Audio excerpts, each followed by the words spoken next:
Hundreds of civil rights leaders and activists took to the streets of Tallahassee this week to protest Florida's recent projection of a proposed AP African American Studies course. The state's Department of Education argued that the course, quote, lacked educational value. After a month of silence, the College Board finally hit back, calling the department's criticism slander.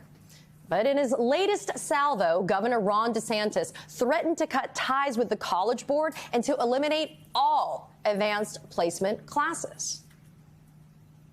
The question is AP is kind of with the College Board. Who elected them? Are there other people that provide services? It turns out there are. It's not clear to me that this particular operator is the one that's going to need to be used in the future. Ugh.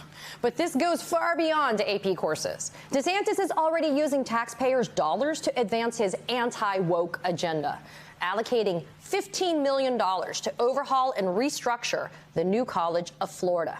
And DeSantis just may be getting started as he tries to boost his national profile while flirting with a possible run for the Oval Office.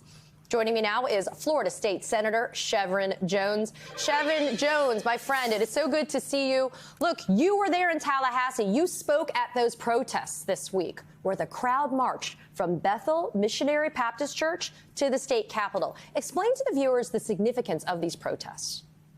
Well, first of all, thank you for having me on, Katie. For those who did not know the definition of intersectionality, it was defined for them on Wednesday at the march. People from all over the state of Florida joined in unity and solidarity to make it clear that if you come for one of us, you come for all of us, from students and parents, black, white, gay, straight, transgender, and all types of religions. They all were there on Wednesday. And it's also a resistance to what we are seeing happening across this country, because people realize that if it's happening in Florida, Texas is next, Arizona is next, Tennessee is next. And so that message had to be amplified. And I'm so happy that Reverend Al Sharpton came to be a part of this moment.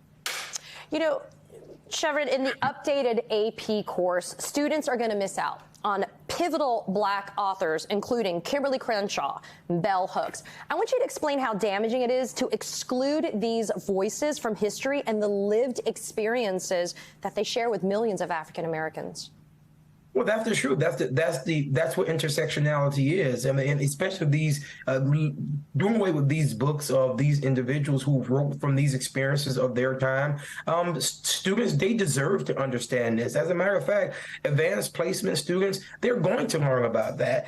They are going to find this information because students have that type of information right at their fingertips. But I think we should not be confused in this moment in what we're seeing right now. We've seen this before. We've seen these moments before in history with the banning of books and the muzzling of teachers of what you can and what you cannot say. And it's unfortunate that the College Board is now the latest boogeyman for Governor DeSantis. And unfortunately, this is what the governor does to people who don't agree with him in his dangerous rhetoric and his policies. He's coming after you, and he's willing to sink the entire ship, all for the sake of getting his way.